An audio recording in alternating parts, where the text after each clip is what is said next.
Hello students, সকলকে railway and police আড্ডা 247 Bengali চ্যানেলে স্বাগত জানাই। আশা করি সকলে ভালো আছো এবং সুস্থ আছো। সকলকে শুভ বিজয়ার প্রীতি শুভেচ্ছা ও আন্তরিক অভিনন্দন আরও একবার। তো সামনেই পরীক্ষা, 12 তারিখে পরীক্ষা চলে এসছে। মক টেস্ট দিচ্ছি কিন্তু স্কোর ইমপ্রুভ হচ্ছে না। 120, 130, 125 এরকম জায়গায় গিয়ে আটকে যাচ্ছে, বা 140 ছুঁই ছুঁই। এই স্কোরটাকে 150+ কি করে নিয়ে যাব, সেই পদ্ধতি আজকে তোমাদের সামনে নিয়ে এসেছি এই ভিডিওর মাধ্যমে। তো সকলকে বলছি, যারা যারা এখনো পর্যন্ত চ্যানেলটিকে সাবস্ক্রাইব করোনি, অবশ্যই সাবস্ক্রাইব বাটনটা প্রেস করে বেল আইকনটা প্রেস করে রাখো, যাতে সমস্ত ভিডিও নোটিফিকেশন তোমাদের কাছে সবার আগে পৌঁছে যায়। আর যারা ভিডিওটা লাস্ট অবধি দেখবে, অবশ্যই কমেন্ট করে জানাবে যে তাদের মকে কত স্কোর আসছে। চলো শুরু করা যাক। ভিডিওর প্রথমেই আমরা দেখব যে আজকের ভিডিওর আলোচ্য বিষয় হচ্ছে how to improve score in mock test. চলো দেখি। অ্যানালাইজ মক টেস্ট পারফরমেন্স, মানে মক টেস্টের পারফরমেন্সটা তুমি অ্যানালাইজ করো। কিভাবে করবে? প্রত্যেকটা মক টেস্ট শেষে কোন টপিকে ভুল হচ্ছে, ধরো কথার কথা জিওগ্রাফির মধ্যে, ধরো জিওর মধ্যে নদ নদীতে ভুল হচ্ছে, বা ধরো ম্যাথের মধ্যে সিম্পলিফিকেশনে ভুল হচ্ছে, বা এনশিয়েন্ট হিস্ট্রি, এইচ লিখলাম, এনশিয়েন্ট হিস্ট্রি। কোনটায় সমস্যায় পড়ছো এইগুলো খেয়াল করো। মানে কি, মানে যে জায়গাটা ধরো আটকে আছে, এই প্রশ্নটা কেন মাথায় আসছে না ওই টাইমে, সেই জায়গাটা ঠিক করো। যেসব টপিক বারবার ভুল হচ্ছে সেগুলো আগে পড়ো, ভালোভাবে বোঝার চেষ্টা করো। মানে তুমি দেখছো, ধরো যেখান থেকে মক টেস্ট দিচ্ছ, টেস্ট প্রাইম বলো বা আদার্স, ধরো কোনো বই থেকে মক টেস্ট দিচ্ছ, সেই মক টেস্টের ওই টপিকটা যে জায়গাগুলো বারবার ফিরে আসছে, ফিরে আসছে, বারবার কোশ্চেন রিপিট হচ্ছে ওই টাইপের, ধরো সিম্পলিফিকেশনের যে টাইপগুলো রিপিট হচ্ছে, বা অ্যালজেব্রার যেগুলো রিপিট হচ্ছে, বা মনে করো যে টাইম অ্যান্ড ওয়ার্ক বা টাইম অ্যান্ড ডিস্টেন্সের যে জায়গাগুলো রিপিট হচ্ছে, সেই জায়গাগুলো বারবার, সেই কোশ্চেনগুলো বারবার একটু প্র্যাকটিস করো, বারবার একটু সেই থিওরিগুলো একবার একটু দেখে নাও। ঠিক আছে, চলো এরপরে দেখি।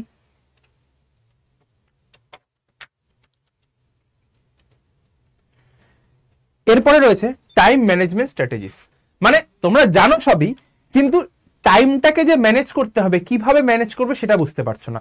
মানে কোথায় তোমার আটকাচ্ছে, কোন সময়টা, মানে কোথায় সময় খেয়ে যাচ্ছে। কোনো অঙ্কের ক্ষেত্রে একটা অঙ্ক করতে আমার 1 মিনিট লাগছে, আর একটা অঙ্ক করতে আমার 5 মিনিট লেগে যাচ্ছে। কেন হচ্ছে সেই সময়টা? একটা জিআই ভাবতে আমার কেন 3 মিনিট সময় লাগছে? সেই জায়গাগুলো কিন্তু তোমাকে নিজেকে খুঁজে বার করতে হবে, কেন এই সময়টা লাগছে। সেই জায়গাটাকে কিন্তু নিজের বুদ্ধিতে, নিজের চেষ্টায় কিন্তু, বা পড়ে হোক, যেভাবে হোক, কিন্তু সেটা করতে হবে। টাইম সেট করে প্রশ্ন দাও, মানে যে সিঙ্গেল টাইম, ধরো একটা কোশ্চেনের প্রতি তুমি দেখে নিলে যে পাশে তুমি ছোট অ্যালার্ম ক্লক হোক বা ডিজিটাল ওয়াচ যেটা তুমি রাখবে, একটা প্রশ্নে 40 সেকেন্ড বা তুমি 50 সেকেন্ড, এর বেশি আমি দেবো না, ব্যাস। কারণ আমাকে 1.5 ঘন্টায় তো জিনিসটা শেষ করতে হবে, তাই না? আমাকে তো 1.5 ঘন্টায় জিনিসটা শেষ করতে হবে। রিয়েল পরীক্ষার মতোই চর্চা হওয়া দরকার। রিয়েল পরীক্ষা মিন্স আমি এখানে বোঝাতে চাইছি যে অরিজিনালি এক্সাম, যে সেন্টারে বসে তুমি পরীক্ষা দেবে। সহজ প্রশ্নগুলো আগে দাও, কঠিন প্রশ্ন পরে ট্রাই করো।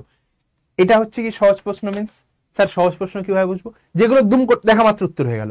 কিছু জিকে দেখবে 1 থেকে 2, 3, 4, 5 করে তোমার 10 অব্দি টুক করে হয়ে গেল, তারপর 11, 12 ভাবতে হচ্ছে, ছেড়ে দাও, পরে দেখছি। 13, 14 পর হয়ে গেল, আবার মাঝখান থেকে ভাবতে হচ্ছে, আবার ছেড়ে দাও, আবার পরে আসো। এইগুলো হচ্ছে কি গোল করে রেখে দাও, মার্ক ফর রিভিউ। এইগুলো মানে এইগুলো তুমি পরে করো। কঠিন অঙ্ক একটা তুমি দেখলে, তুমি দেখো যে অঙ্কটা দেখেই তুমি বুঝতে গেলে আমার এই অঙ্কটা করতে আমার 1.5 মিনিট, আমার অঙ্কটা করতে 1.5 মিনিট সময় লাগবে। তোমার যদি মনে হয় সাফিসিয়েন্ট, ঠিক আছে, তুমি 1.5 মিনিট আগে দিতে পারবে, দিয়ে দাও। তোমার অঙ্কটা করতে তুমি দেখে নিলে যে এই অঙ্কটা আমি পারবো, কিন্তু আমার 5 মিনিট সময় লাগবে, ছেড়ে দাও। এই অঙ্কটা আমার 5 মিনিট সময় লাগবে, ছেড়ে দাও, পরের অঙ্কতে যাও, ওটার মার্ক ফর রিভিউ, পরে এসে চেষ্টা করবো। এরকম ভাবে টাইম ম্যানেজমেন্ট করার চেষ্টা করো। এরপরে কি আসছে? এরপরে আসছে ফোকাস অন ইম্পর্টেন্ট টপিকস।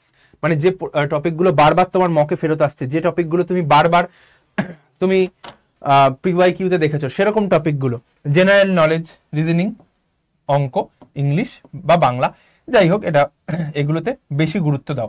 মানে জেনারেল নলেজের যে পার্টগুলো রয়েছে, রিজনিং এর যে পার্টগুলো তোমার অসুবিধা হচ্ছে, অঙ্কের যে পার্টগুলো, যে প্রবলেমেটিক পার্ট যেগুলো আছে,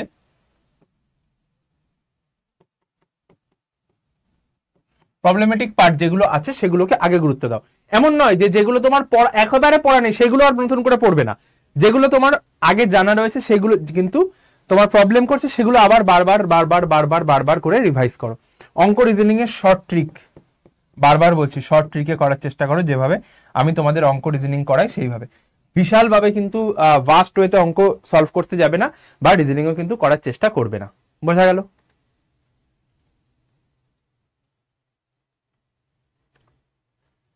রেগুলার রিভিশন অ্যান্ড প্র্যাকটিস, মানে রোজ এই যে কদিন বাকি রয়েছে, আজকে আমি 4 তারিখ ধরলাম, আমি ধরে নিলাম 11 তারিখ অবধি তুমি পড়বে, ধরে নাও 10 তারিখ, 11 তারিখ ধরে নিলাম তুমি রেস্ট করছো, তাহলে তোমার হাতে 10 তারিখ অবধি তুমি পড়বে, 10th অক্টোবর, আমি এটা ধরে নিলাম। তাহলে তোমার কাছে সময় আছে, আজকের দিনটা বাদ দিলাম, 5, 6, 7, 8, 9, 10, 6 ডেজ, তোমার কাছে কিন্তু 6 দিন রয়েছে। 6 দিনে কম বেশি তোমাকে আমি বলছি পার ডে তুমি পারলে 4টে করে মক দাও, দিয়ে অ্যানালাইসিস করো। কারণ এই কটা দিন তুমি যদি বলো যে 8 ঘন্টার বেশি হয়ে যাচ্ছে, পার ডে 4টে করে মক দাও, 4টে না পারলে 3টে দাও, ওগুলোর অ্যানালাইসিস, দেন রিপিট, আবার পড়ো সেগুলো, দেন স্টাডি, দেন রিপিট। মানে খাওয়া ঘুম ভুলে এই কটা দিন এইভাবে করো, ঠিক আছে? যদি তোমাকে পিলিতে তোমাকে 150+ স্কোর করতে হয়, তোমাকে যদি 150+ স্কোর করতে হয়, তাহলে কিন্তু তোমার এই জিনিসটা দরকার। 150+ স্কোর করতে গেলে কিন্তু তোমার এই জিনিসটা দরকার। যাদের এগুলো কারা করবে, যাদের ধরো 120 আসছে, কারোর 120+ আসছে, কারোর 138 আসছে, এরকম এদের কথা বলছি আমি, অবভিয়াসলি জেনারেলদের ইউআর ক্যাটাগরির কথা বলছি, ঠিক আছে? ইউআর ক্যাটাগরির কথা বলছি। মার্কসটাই কিন্তু 150+ নিয়ে যাওয়ার চেষ্টা করো ভাই, ঠিক আছে? চলো, প্রতিদিন আলাদা আলাদা টপিক রিভিশন প্ল্যান তৈরি করো। এটা যদিও আগে করা উচিত ছিল, এখন এগুলো আলাদা আলাদা করে করার তো সময় নেই। ফুল লেন্থ ও সেকশনাল মক টেস্ট নিয়মিত দাও, দুই ধরনেরই দরকার, দুটোই দরকার। ফুল লেন্থ দাও, ফুল লেন্থ, ফুল লেন্থ দাও, এবং সেকশনাল। মানে ধরো তুমি দেখলে আমার মডার্ন হিস্ট্রিতে আটকাচ্ছে, মডার্ন হিস্ট্রিতে আটকাচ্ছে, সেই জায়গাটার টপিক ধরে একটা 30 নম্বরের টেস্ট দাও, 30 নম্বরের একটা টেস্ট দাও, ঠিক আছে? বা 20 নম্বর একটা টেস্ট দাও, বা 15 নম্বর একটা টেস্ট দাও, কোথায় আটকাচ্ছে দেখো, রেকটিফাই করো সেই জায়গাগুলো। বোঝা গেল? চলো পরেরটা দেখি।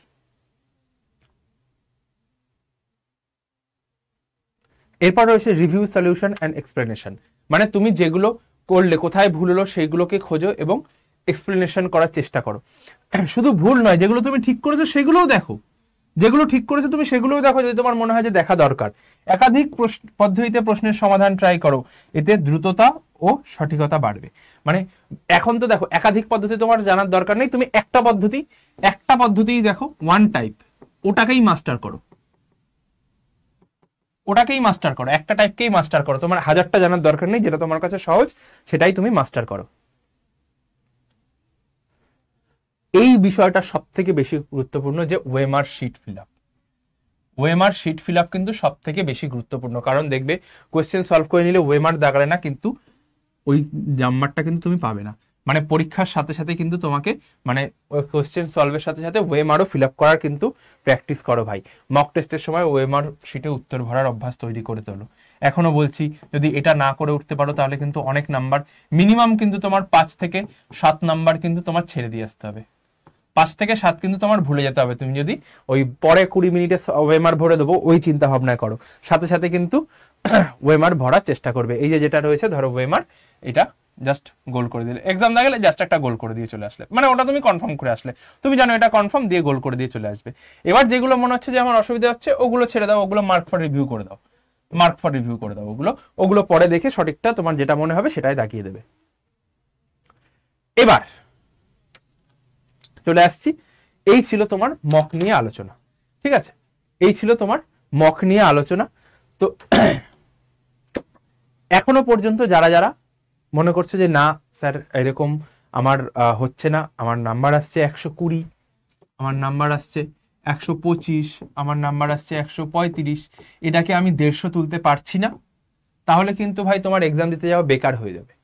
ঠিক আছে, হ্যাঁ তুমি এক্সাম এক্সপিরিয়েন্স করার জন্য যেতে পারো, কিন্তু যারা মনে করছে যে না আমি এটাকে আরেকটু প্র্যাকটিস করে এই 6 দিনে আমি 135টাকে 148 বা 145 নিয়ে যেতে পারছি, হ্যাঁ ভাই অবশ্যই যাও।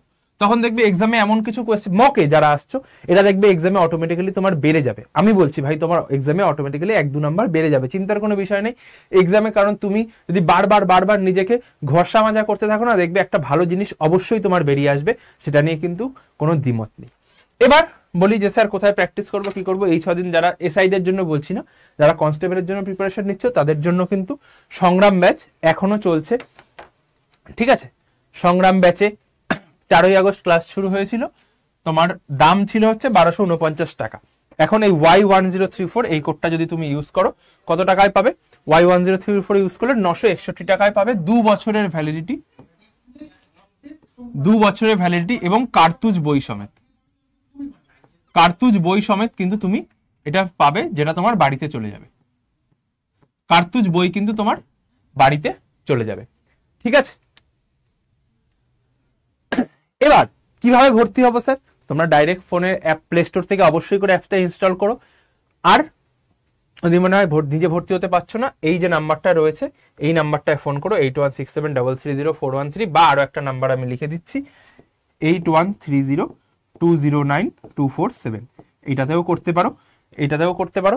এই নাম্বারটা, এটা আমার পার্সোনাল নাম্বার, এটা আমি তোমাদের সম্পূর্ণ গাইড করে দেবো। আর কিভাবে ব্যাচ কিনবে আমি সেটাও তোমাদের একবার দেখিয়ে দিচ্ছি। ঠিক আছে, কিভাবে ব্যাচ কিনবে আমি সেটাও তোমাদের একবার দেখিয়ে দিচ্ছি। জাস্ট কিছুই না, ক্রোমে যাবে বা তুমি ফোনের অ্যাপ থেকে ইনস্টল করবে, যেখান থেকে তোমার ভালো লাগবে তুমি সেখান থেকে গিয়ে ADDA247 first link all courses, তোমার দেখবে ডাউনলোড করার পর এটাই আসবে, স্টেট এক্সাম ওয়েস্ট বেঙ্গল, তারপর চলে আসবে ওয়েস্ট বেঙ্গল পুলিশ। দেখো ডাবল ভ্যালিডিটি, অর্থাৎ 2 বছর কিন্তু তুমি দেখতে পাবে। এখানটায় চলে আসবে মোর অফার্স, কুপন কোড Y1034 দিয়ে অ্যাপ্লাই করে দাও। দেখো দামটা 974, কিন্তু ফোন থেকে করে 961 টাকায় কিন্তু তুমি ব্যাচটা পেয়ে যাবে। ঠিক আছে, চলো তাহলে ভিডিওটা আর বেশি বড় করছি না। যারা যারা কে কত পাচ্ছ মক টেস্টে আমাকে জানিও, আর নিজেকে ইমপ্রুভ করার কিন্তু অবশ্যই চেষ্টা করো, যেহেতু সামনে পরীক্ষা। এক্সাম দিয়ে এসে জানিও কেমন লাগলো, কেমন হলো এক্সাম, আর এখানে জানিও বর্তমানে তুমি কোন সিচুয়েশনে রয়েছে, কমেন্ট করে কিন্তু অবশ্যই জানাতে ভুলো না। চলো তাহলে আজকের ভিডিওটা এখানে শেষ করলাম। সকলে ভালো থেকো, সুস্থ থেকো আর যুদ্ধ থেকো। সকলকে আরো একবার শুভ বিজয়ের প্রীতি শুভেচ্ছা ও আন্তরিক অভিনন্দন।